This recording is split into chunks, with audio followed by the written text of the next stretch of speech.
মানুষ, এই নারী পুরুষ, তোমরা কি ভেবেছো আমি আল্লাহ এমনি এমনি তোমাদেরকে সৃষ্টি করেছি?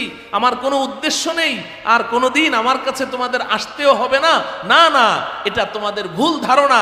বরং আমি আল্লাহ তোমাদেরকে একটা লক্ষ্য উদ্দেশ্য নিয়েই দুনিয়াতে পাঠিয়েছি। আর সেই লক্ষ্য উদ্দেশ্যটা কি? আল্লাহর পক্ষ থেকে দেয়া হেদায়েত নামের ব্যবস্থাপত্র গ্রহণ করার।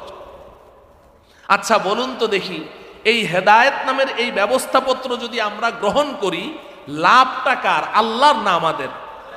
যদি গ্রহণ না করি, ক্ষতিটা কার? আল্লাহর না আমাদের? আল্লাহর কোনো লাভ আছে? আল্লাহর কোনো ক্ষতি আছে?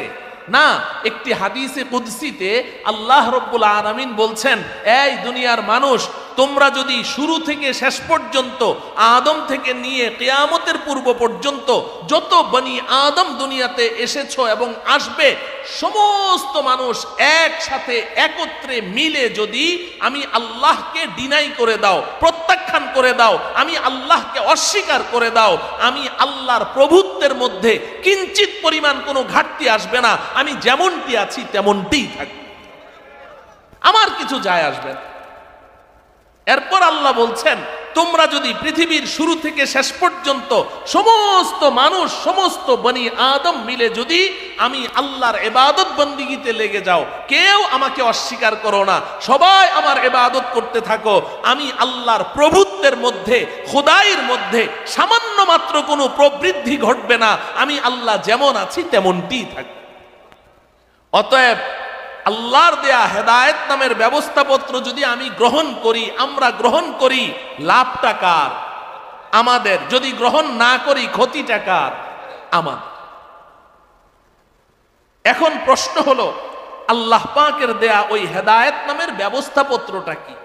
এই বিষয়টি আপনাদের সামনে আমি অতি সংক্ষেপে, একটা সমুদ্রের পানিকে লোটার মধ্যে যেভাবে ভরে দেয়, এমন আমি খুব সংক্ষেপে, উলামায়ে কেরাম এখানে আছেন, আপনাদেরই এলাকার সব আইম্মায়ে মাসাজিদ, খুতাবা যারা জুমার খুতবা দেন, তারা আপনাদের সামনে বিস্তারিত বলবেন। আমি শুধু শিরোনাম আকারে আপনাদেরকে বলে যাচ্ছি যে হেদায়েতটা কি জিনিস। এই হেদায়েত আল্লাহ পাকের দেয়া ব্যবস্থাপত্র। আপনি যদি এক শব্দে উত্তর দেন, বলবেন যে আল্লাহর দেয়া হেদায়েত নামের ব্যবস্থাপত্র হচ্ছে আল কোরআনুল কারীম।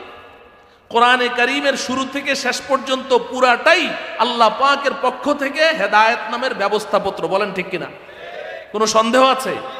তো কিন্তু এখন এই কোরআনে কারীমের শুরু থেকে শেষ পর্যন্ত এই পুরা হেদায়েত নামের ব্যবস্থাপত্র, এটা আমি নিজে নিজে অধ্যয়ন করে, নিজে নিজে পড়াশোনা করে, আমি কি এখান থেকে আমার সঠিক হেদায়েতটাকে বের করার যোগ্যতা রাখি? না। এজন্য এখন এই কোরআনের এই সম্পূর্ণ হেদায়েতটাকে আল্লাহ রব্বুল আলামিন কোরআনে কারীমের একটি মাত্র আয়াতে দুই কথায় ব্যক্ত করে দিয়েছেন। সুবহানাল্লাহ বলেন।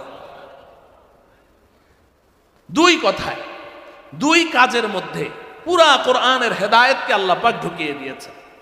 আল্লাহ পাক বলেন, মান আমিলা সালিহাম মিন যাকারিন আও উনসা ওয়া হুয়া মুমিন فَلَنُحْيِيَنَّهُ حَيَاةً طَيِّبَةً وَلَنَجْزِيَنَّهُمْ أَجْرَهُمْ بِأَحْسَنِ مَا كَانُوا يَعْمَلُونَ।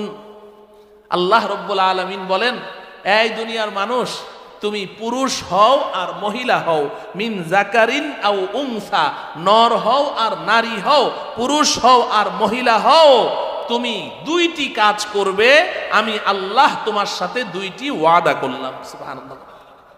আমাদের কাজ কয়টি? দুইটি। খুব বুঝেন, মুখস্থ করেন, আমাদের কাজ কয়টি? এই যে দুইটি কাজ আল্লাহ পাক করতে বলেছেন, এই দুই কাজের মধ্যেই পুরা কোরআনে কারীমের যত হেদায়েত আছে সব এই দুই কাজের মধ্যে আল্লাহ ভরে দিয়েছে। এই দুই কাজ যে করলো, সে পুরা কোরআনের উপরে আমল করলো, পুরা কোরআন এবং সুন্নাহর হেদায়েতের উপরে আমল করলো। এই দুইটি কাজ যদি তুমি বান্দা করো, আমি আল্লাহ তোমার সাথে দুইটা ওয়াদা করেছি। আল্লাহ পাক ওয়াদা ভঙ্গ করেন?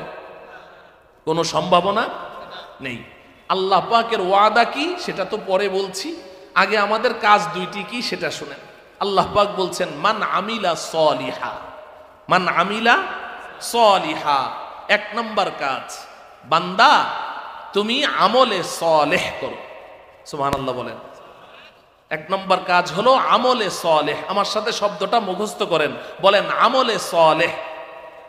আমলে সলেহ, আমলে সলেহ। আল্লাহ বলছেন মান আমিলা সলিহা। এক নম্বর কাজ হলো তুমি আমলে সলেহ করবে। দুই নম্বর কাজ হলো ওয়াহুয়া মুমিন, ঈমানের সাথে করবে। বলুন দুই নম্বর কি? ঈমানের সাথে করবে। দুই নম্বর কি? ঈমানের সাথে করবে। এক নম্বর কি? আমলে সলেহ করবে। বলেন এক নম্বর কি? আমলে সলেহ করবে। দুই নম্বর কি? ঈমানের সাথে করবে। বাস এই দুইটি কাজ, আমলে সলেহ করবে, ঈমানের সাথে করবে। এই দুইটি কাজ আমি আপনি পুরুষ হই, মহিলা হই, ধনী হই, গরিব হই, রাজা হই কিংবা প্রজা হই, ফকির হই আর জমিদার হই, যেই হই না কেন, আমরা এই দুনিয়াতে এসেছি। এই দুনিয়ার জগতে আল্লাহ পাক আমাদেরকে হেদায়েত নামের ব্যবস্থাপত্র গ্রহণ করার জন্য পাঠিয়েছেন। আর এই হেদায়েত নামের ব্যবস্থাপত্র এই দুই কাজের নাম। এক নম্বর কি? আমলে সলেহ। বলেন এক নম্বর কি? আমলে সলেহ। দুই নম্বর কি? ঈমানের সাথে। দুই নম্বর কি? ঈমানের সাথে। বাস। এখন প্রশ্ন হলো আমলে সলেহ কি জিনিস? এই দুই শব্দ মনে রাখতে হবে। আমাদের কাজ বাস এই দুইটাই। এক নম্বর কি? মনে থাকবে তো ইনশাআল্লাহ। এক নম্বর কি? আমলে সলেহ। দুই নম্বর কি? ঈমানের সাথে করতে হবে। আমলে সলেহ অর্থ কি? আমলে সলেহ অর্থ নেক আমল। সলেহ মানে নেক, নেক মানে ভালো, আমল মানে কাজ। আমল মানে কি? কাজ। সলেহ মানে হলো নেক, ভালো। তাহলে আমলে সলেহ অর্থ কি? নেক আমল, ভালো কাজ। সহজ কথা। বান্দা তুমি নেক আমল করো। কি করো? নেক আমল করো। ওয়াহুয়া মুমিন, কিসের সাথে করো?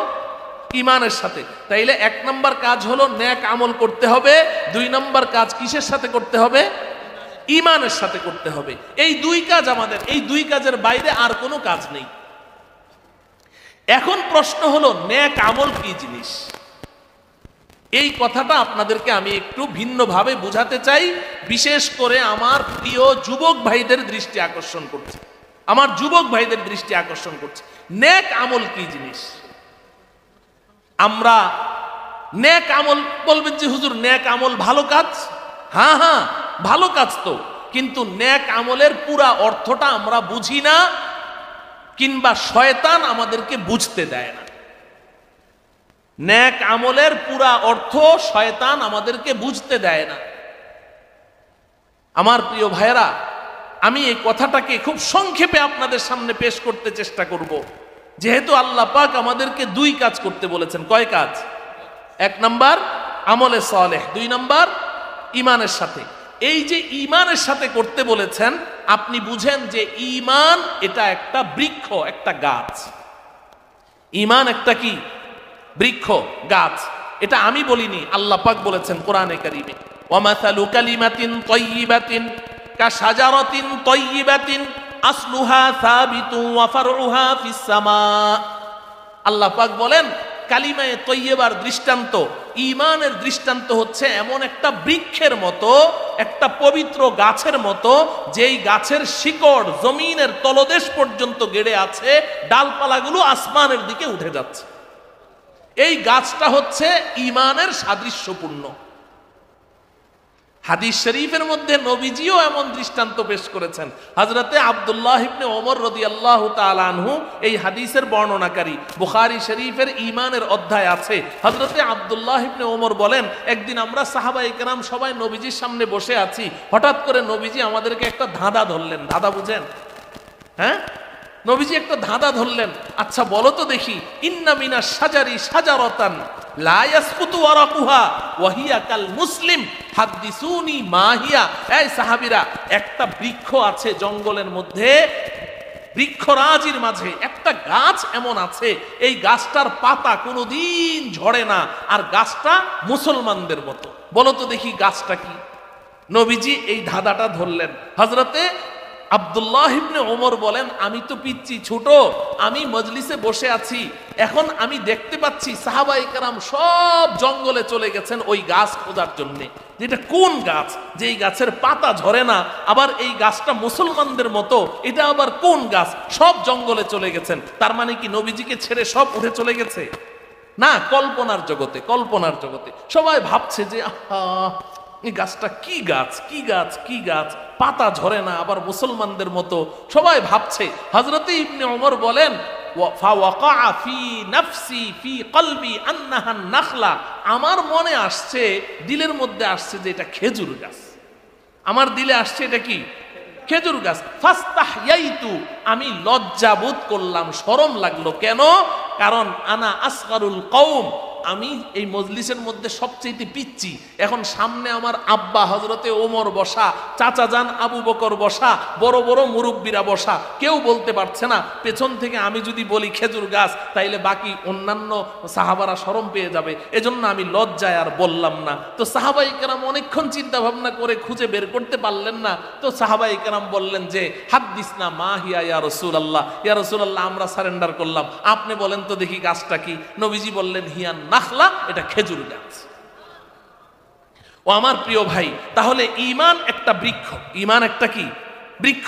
এখন প্রশ্ন হলো, খেজুর গাছের সাথে মুসলমানদের মিল কোন দিক থেকে? নবীজি যে বললেন এটা মুসলমানদের মতো, পাতা ঝরে না, এটা তো আমরা সবাই বুঝলাম, খেজুর গাছের পাতা কোনোদিন ঝরে, এটা তো বুঝে ফেললাম। কিন্তু নবীজি যে বললেন যে এটা মুসলমানদের মতো, তো আল্লাহ পাক তো কোরআনেই বলে দিয়েছেন সাদৃশ্যতাটা কোথায়, খুব ভালো করে বুঝেন। খেজুর গাছ সম্পর্কে আল্লাহ পাক বলছেন আসলুহা সাবিতুন ওয়া ফারউহা ফিস সামা, খেজুর বৃক্ষ এমন একটা বৃক্ষ যে এটার শিকড় জমিনের তলদেশ পর্যন্ত গেড়ে যায়। আপনি যে কোনো একটা গাছের চারা টান দেন, আপনার মাটির নিচ থেকে উপড়ে ফেলতে পারবেন, কিন্তু খেজুরের চারাটা আপনি টান দেন, ছিঁড়ে যাবে, কিন্তু উপড়াতে পারবেন না। জীবনের এই তিনটি মৌলিক প্রশ্ন নিয়ে গভীরভাবে চিন্তা ভাবনা করে এবং এই তিন প্রশ্নের জবাব প্রস্তুত করে আল্লাহ রব্বুল আলামিনের দরবারে হাজিরি দিতে পারে, তাহলে আল্লাহ রব্বুল আলামিন দয়া করে মায়া করে তার জন্য জান্নাতের ফয়সালা করে দিবেন। অতএব আসুন, আজকে আমি আপনাদের সম্মুখে আপনাদেরকে নিয়ে আমাদের জীবনের এই তিনটি মৌলিক প্রশ্নের জবাব সম্পর্কে কিছু আলোচনা, কিছু মুযাকারা করি।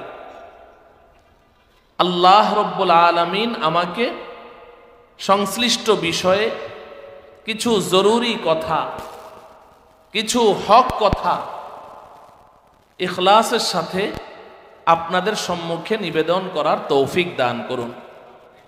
আমাদের সকলকে এই কথাগুলো আমলের উদ্দেশ্যে এবং অন্যের কাছে পৌঁছিয়ে দেওয়ার উদ্দেশ্যে গভীর মনোযোগ সহকারে শ্রবণ করার তৌফিক দান করুন। মুহতারাম হাজিরিন, তাহলে আমাদের প্রত্যেকের জীবনে মৌলিক প্রশ্ন কয়টি? বলুন কয়টি? তিনটি। এক নম্বর প্রশ্ন হলো ছিলাম কোথায়? বলেন, এক নম্বর প্রশ্ন কি? ছিলাম কোথায়। দুই নম্বর প্রশ্ন হলো যাব কোথায়? দুই নম্বর প্রশ্ন কি? যাব কোথায়। তিন নম্বর প্রশ্ন হলো কেন এলাম? বলেন, তিন নম্বর প্রশ্ন কি? কেন এলাম। প্রশ্ন তিনটি মুখস্থ করেন, তাহলে জবাব বুঝতে বড় সহজ হবে। ছিলাম কোথায়, যাব কোথায়, কেন এলাম। বলেন, তিনোটা প্রশ্ন একসাথে বলেন। ছিলাম কোথায়, যাব কোথায়, কেন এলাম। এক নম্বর এবং দুই নম্বর প্রশ্নের জবাব আমি 1-2 মিনিটেই দিয়ে দিব, আর তিন নম্বর প্রশ্নের জবাবটা নিয়ে একটু বিস্তারিত আলোচনা করব। এক নম্বর প্রশ্ন হলো ছিলাম কোথায়, দুই নম্বর প্রশ্ন হলো যাব কোথায়। এই দুই প্রশ্নের জবাব যদি একেবারেই সংক্ষেপে দেই, তাহলে এভাবে বলা যাবে যে ছিলাম জান্নাতে, যাব জান্নাতে ইনশাআল্লাহ। বলেন, ছিলাম কোথায়, যাব কোথায়? ইনশাআল্লাহ। ছিলাম কোথায়, যাব কোথায়? ইনশাআল্লাহ। প্রশ্ন হলো জান্নাতে ছিলাম কিভাবে? আমরা এখানে যারা আজকের এই মাহফিলে উপস্থিত আছি কমবেশি সকলেই জানি যে আল্লাহ রব্বুল আলামিন আমাদের সকলের আব্বাজান হযরতে আদম আলাইহিস সালাম, আম্মাজান হযরতে হাওয়া আলাইহাস সালাম, আমাদের আব্বা আম্মাকে সৃষ্টি করে আল্লাহ রব্বুল আলামিন যেই বাড়িতে তাদেরকে বসবাস করতে দিয়েছিলেন ওই বাড়িটির নাম কি? জোরে বলেন। জান্নাত। আব্বা আম্মার বাড়ি জান্নাত। তো বাবা মার যেটা বাড়ি হয় সন্তানের আসল বাড়িও সেটাই হয়, ঠিক কিনা বলেন? বাপ দাদার ভিটা বাড়ি সন্তানের আসল বাড়ি। এই জন্যে আমরা তো এটা ঢাকা শহরের ভেতরেই আছি, সিটির ভিতরেই আছি। ঢাকাতে এটা বোঝা খুব সহজ। কাউকে জিজ্ঞাসা করেন ভাই বাসা কোথায়, বলে যে বাসা তো ধানমন্ডি 27 নম্বর। আসল বাড়ি কোথায়? নোয়াখালী। কাউকে জিজ্ঞাসা করেন ভাই বাসা কোথায়, বলে উত্তরা 14 নম্বর সেক্টর। আসল বাড়ি কোথায়, বলে ময়মনসিংহ। বলে কি বলে না? এই গত কিছুদিন আগে মিরপুর 1 নম্বর শাহ আলীবাগ কেন্দ্রীয় জামে মসজিদ মাহফিলে গেলাম। সভাপতি সাহেব গাড়ি থেকে নামার পরে রিসিভ করলেন, তো ওনার বাড়ি দেখাচ্ছেন। হুজুর এই যে বিশাল বাড়ি, এটা আমি আল্লাহ পাকের মেহেরবানিতে এটা আমার বাড়ি। 1965 সন থেকে আমি এখানে থাকি, জন্ম থেকেই এখানে, ছেলে মেয়েরা সব ঢাকায় সেটেল, ইত্যাদি ইত্যাদি লম্বা বর্ণনা দিলেন। তা আমি জিজ্ঞাসা করলাম আপনার আসল বাড়ি কোথায়, বলে সিরাজগঞ্জ। বলে কি সিরাজগঞ্জ। সেক্রেটারি সাহেব আসলেন, তো সেক্রেটারি সাহেব উনিও ওনার বাড়ি দেখালেন, ওখানেই বাড়ি মসজিদের পাশে। বললাম আসল বাড়ি কোথায়, বলে টাঙ্গাইল ভুয়াপুর। টাঙ্গাইল। জয়েন্ট সেক্রেটারি সাহেব একজন অ্যাডভোকেট সুপ্রিম কোর্টের। তো অ্যাডভোকেটদের কাজ তো হলো কথা বলা, মজলিসে বসলে কাউকে কথা বলার সুযোগ দেয় না সাধারণত। তো উনি বসেই কথা শুরু করলেন, নিজের পরিচয় দিচ্ছেন, ঢাকায় সব কিছু। তো ওনার ভাষা বুঝেই, ভাষা শুনে আমি বুঝতে পেরেছি যে উনি ওনার আসল বাড়ি কোথায়। তা আমি জিজ্ঞাসা করলাম আপনার আসল বাড়ি কোথায়, বলছে নোয়াখালী লক্ষ্মীপুর। তা আমি বললাম যে আপনাদের 3 জনের বাড়ি এখানে, সেই জন্ম থেকে এখানে আপনারা আছেন। একজন বলছেন আসল বাড়ি সিরাজগঞ্জ, আরেকজন বলছেন টাঙ্গাইল ভুয়াপুর, আরেকজন বলছেন লক্ষ্মীপুর। ঢাকাই না আপনাদের আসল বাড়ি হবে? সবই তো ঢাকায়। বলছে না হুজুর, ওইটা তো বাপদাদার ভিটা বাড়ি, ওইটাই আসল বাড়ি। বলেন ঠিক কিনা? মহতারাম হাজরিন, তাহলে একজন ইমানদার মুসলমান হিসেবে আমরা বিশ্বাস করি যে আমাদের বাপদাদার ভিটা বাড়ির নাম জান্নাত। আমাদের বাপদাদার ভিটা বাড়ির নাম কি? জান্নাত। অতএব কোনো ইমানদার মুসলমানের আসল বাড়ি কুমিল্লা, নোয়াখালী, সিলেট, চিটাগাং, রংপুর, দিনাজপুর, গাইবান্ধা, কুড়িগ্রাম হতেই পারে না। প্রতিটি ইমানদার মুসলমানের আসল বাড়ির নাম কি? জান্নাত। আমরা ছিলাম জান্নাতে, যাব কোথায়? ইনশাআল্লাহ। আল্লাহ রব্বুল আলামিন আমাদেরকে অতি সহজে, অতি নিরাপদে আমাদের আসল বাড়ি জান্নাতে পৌঁছার তৌফিক দান করুন। এখানে আপনারা একটা প্রশ্ন করতে পারেন যে হুজুর আপনি বারবার শুধু বলছেন ছিলাম জান্নাতে, ছিলাম না বলে ছিলেন বলেন, আব্বা আম্মা ছিলেন, আমরা কোথায় ছিলাম? আপনি তো বলছেন ছিলাম জান্নাতে, আব্বা আম্মা ছিলেন জান্নাতে, ভালো কথা। আমরা জান্নাতে ছিলাম এই কথা তো বুঝে আসে না। প্রশ্ন জাগে কিনা বলেন? এই প্রশ্নের জবাব হলো হ্যাঁ হ্যাঁ, আমরাও জান্নাতে ছিলাম। সুবহানাল্লাহ বলেন। এটা আমার কথা নয়। পবিত্র কোরআনে কারীম সূরাতুল বাকারা 32 নং আয়াত, এই আয়াতে আল্লাহ রব্বুল আলামিন আমাদের আব্বা আম্মাকে জান্নাত থেকে যখন বের করে দিচ্ছিলেন, তো দেওয়ার সময় আল্লাহ পাক একটা কথা বলেছেন, ওই কথাটা এই আয়াতের মধ্যে আছে।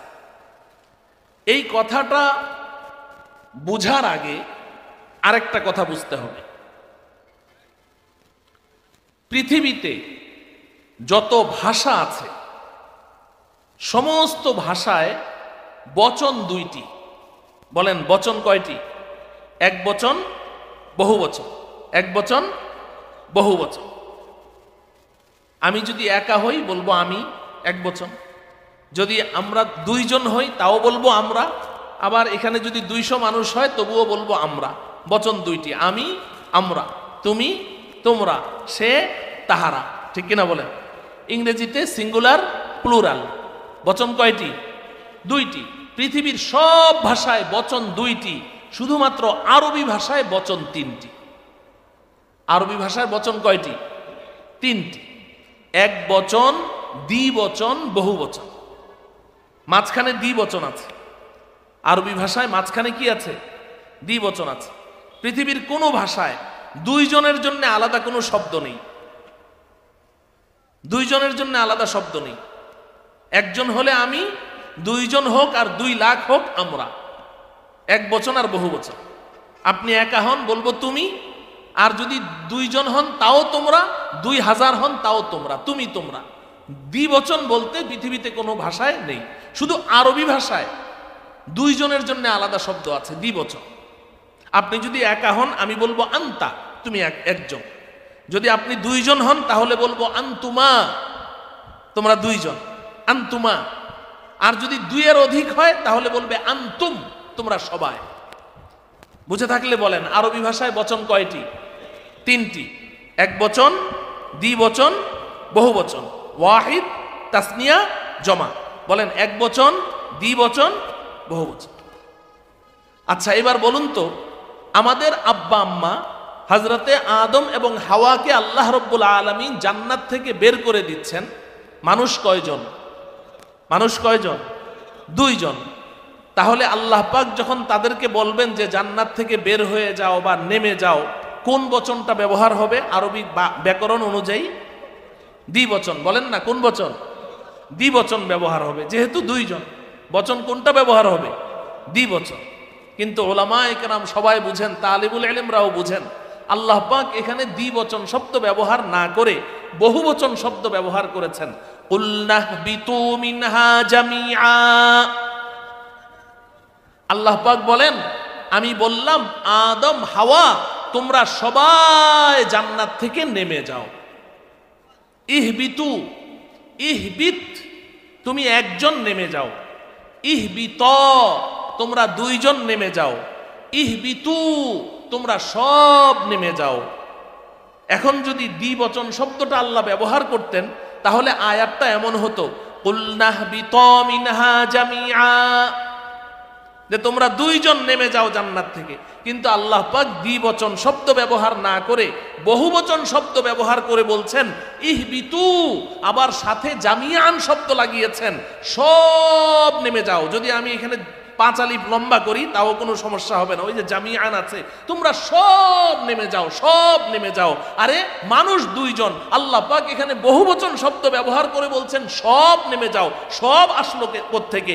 ইমামে কুরতুবী রহমতুল্লাহি আলাইহি তাফসীরে কুরতুবীর মধ্যে এবং অন্যান্য মুফাসসিরিনে কেরাম বলেছেন যে আমরা তো দেখতে পাচ্ছি মানুষ 2 জন, কিন্তু আল্লাহ তো আলিমুল গায়েব। আল্লাহ দেখছেন যে মানুষ 2 জন না, আদম আলাইহিস সালামের পিঠের ভিতরে কিয়ামত পর্যন্ত আগত আমি, আপনি, বনি আদম, তার যত সন্তান আছে সব আমরা আব্বাজান আদম আলাইহিস সালামের পিঠের ভিতরে ঘাপটি মেরে বসেছিলাম। তো আল্লাহ পাক তো দেখতে পাচ্ছেন যে সব বনি আদম আমার সামনে। তো আল্লাহ পাক এখানে দ্বিবচন শব্দ কেন ব্যবহার করবেন? এজন্য বলেছেন ইহবিতু মিনহা জামিআ, আদম হাওয়া তুমি শুধু তোমরা 2 জন নামলে হবে না, আদম তোমার পিঠের ভেতরে তোমার যে সন্তানরা আছে তাদেরকে নিয়েই সব জান্নাত থেকে নেমে যাও। এখান থেকে বোঝা যায় যে আমরাও আব্বা আম্মার সাথে জান্নাতে ছিলাম। সুবহানাল্লাহ বলে। তাইলে ছিলাম কোথায়? যাব কোথায়? ইনশাআল্লাহ। 2 প্রশ্নের জবাব শেষ। প্রশ্ন রইল আরেকটা, সেটা কি? কেন এলাম? বলেন কেন এলাম? এটাই হচ্ছে মোস্ট ইম্পর্টেন্ট কোশ্চেন, তাই না? সবচেয়ে গুরুত্বপূর্ণ প্রশ্ন, কেন এলাম? আল্লাহ আমাদেরকে বুঝার তৌফিক দান করেন। কেন এসেছি এই প্রশ্নের জবাবও আল্লাহ তাআলা এই আয়াতের মধ্যেই দিয়ে দিয়েছেন। সূরাতুল বাকারা আয়াত নাম্বার কত? 32। আয়াত নাম্বার কত? 32 নং আয়াতে আল্লাহ পাক তিনও প্রশ্নের জবাব দিয়ে দিয়েছে। উলনাহবিতু মিনহা জামিআ, আমি বললাম আদম হাওয়া তোমরা সব জান্নাত থেকে নেমে যাও। তো যেহেতু আল্লাহ পাক জান্নাত থেকে নেমে যেতে বলেছেন, তো এখান থেকে পরিষ্কার বোঝা যায় আমরা সবাই কোথায় ছিলাম। জান্নাতে না থাকলে বুঝি আল্লাহ পাক নেমে যেতে বলেছেন, নাকি থাকার কারণে? আমরা ছিলাম বলেই তো আল্লাহ পাক আমাদেরকে কি করেছেন, জান্নাত থেকে নেমে যেতে বলেছেন। তাহলে ইহবিতু মিনহা জামিআ, মিনহা এই মিনাল জান্নাহ, ইহবিতু মিনাল জান্নাতি জামিআ, জান্নাত থেকে তোমরা সব নেমে যাও। এখান থেকে বোঝা যায় ছিলাম কোথায়, জান্নাতে। এক প্রশ্নের জবাব পাওয়া গেল এই আয়াতে। এখন আব্বা আম্মাকে যখন জান্নাত থেকে আল্লাহ পাক বের করে দিলেন, আব্বা আম্মার মন খারাপ, মন তো খারাপই হবে।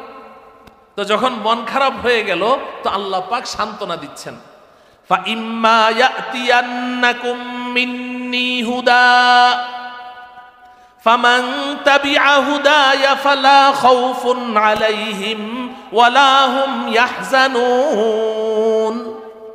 আল্লাহ রাব্বুল আলামিন বলেন, আদম হাওয়া মন খারাপ করো না, আমি পৃথিবীতে তোমাদেরকে চিরদিনের জন্য পাঠাচ্ছি না, কিছুদিনের জন্য পাঠাচ্ছি। তবে পৃথিবীতে গিয়ে তোমরা তোমাদের সন্তানদেরকে বলে দিবে যে এই যে জান্নাতের বাড়ি থেকে তোমাদেরকে বের করে দিয়েছি, এই কারণে জান্নাতের বাড়ির মালিকানা তোমাদের হাতছাড়া হয়ে গেছে। হাতছাড়া হয়ে গেছে না? বাড়ির মালিকানা হাতছাড়া হয়ে গেছে। আপনার বাড়ি থেকে যদি কেউ এসে আপনাকে বাড়ি থেকে বের করে দেয়, এখন এই বাড়ির মালিকানা আবার ফেরত পাওয়ার জন্য কাগজপত্র নিয়ে কিছু দৌড়ঝাঁপ করা লাগে কি লাগে না? আল্লাহ পাক বলেন, ফাইম্মা ইয়াতিয়ান্নাকুম মিন্নি হুদা, আমি অতি সত্বর তোমার মাধ্যমে, নবী রাসূলগণের মাধ্যমে, আসমানি কিতাবের মাধ্যমে তোমার সন্তানদের কাছে এই জান্নাতের বাড়ির মালিকানা ফেরত পাওয়ার জন্য হেদায়েত নামের একটা ব্যবস্থাপত্র পাঠাবো। হেদায়েত নামের একটি ব্যবস্থাপত্র পাঠাবো, কিছু কাগজপত্র পাঠাবো। ফামান তাবিআ হুদায়া, আমার দেয়া এই ব্যবস্থাপত্র তোমার সন্তানদের যারা যারা সাদরে গ্রহণ করে নিবে, ফালা খাউফুন আলাইহিম ওয়ালা হুম ইয়াহজানুন, তোমার ওই সন্তানদেরকে, তোমার ওই সৌভাগ্যবান সন্তানদেরকে বলে দিও, তাদের কোনো ডর নেই, ভয় নেই, টেনশন নেই। আমার দেয়া এই ব্যবস্থাপত্র যদি দুনিয়ার জগতে তারা গ্রহণ করতে পারে, হেদায়েত নামের ব্যবস্থাপত্র, হুদা হুদা হেদায়েত নামের ব্যবস্থাপত্র যদি তোমার সন্তানরা গ্রহণ করে নেয়, আর ওই ব্যবস্থাপত্র গ্রহণ করে হাসরের ময়দানে আমি আল্লাহর আদালতের কাঠগড়ায় দাঁড়ায়, ফালা খাউফুন আলাইহিম ওয়ালা হুম ইয়াহজানুন, তাদের কোনো ডর নেই, ভয় নেই, টেনশন নেই। আমি আল্লাহ ওয়াদা করছি, জান্নাতের বাড়ির মালিকানা আবার তোমার ওই সন্তানদের হাতে আমি আল্লাহ ফেরত দিয়ে দিই। আমার প্রিয় ভাইয়েরা, এই আয়াতে আমাদের জীবনের তিনটা প্রশ্নের জবাব আল্লাহ পাক সংক্ষেপে, অতি সংক্ষেপে দিয়ে দিয়েছে। ছিলাম জান্নাতে, যাব জান্নাতে, কেন এলাম? আল্লাহ পাকের পক্ষ থেকে প্রদত্ত হেদায়েত নামের ব্যবস্থাপত্র গ্রহণ করার জন্য। আল্লাহর দেয়া হেদায়েত নামের ব্যবস্থাপত্র গ্রহণ করার জন্য। বলেন কেন এলাম? আল্লাহর দেয়া, বলেন আল্লাহর দেয়া হেদায়েত নামের ব্যবস্থাপত্র গ্রহণ করার জন্য। আল্লাহ রব্বুল আলামিন আমাদের সকলকে আল্লাহ পাকের দেয়া ওই হেদায়েত নামের ব্যবস্থাপত্র গ্রহণ করার তৌফিক দান করুন। তাইলে তিনও প্রশ্নের জবাব কি আপনাদের বুঝে আসলো? হ্যাঁ। তাহলে এই দুনিয়ার জগতে আমরা কেন এলাম? আল্লাহর দেয়া হেদায়েত নামের ব্যবস্থাপত্র গ্রহণ করার জন্য। এখন প্রশ্ন হলো, এই হেদায়েত নামের ব্যবস্থাপত্রটা কি? আমি এই জিনিসটাই আপনাদেরকে আজকে বুঝাতে চেষ্টা করব, যে দুনিয়াতে আগমনের লক্ষ্য এবং উদ্দেশ্য হলো আল্লাহ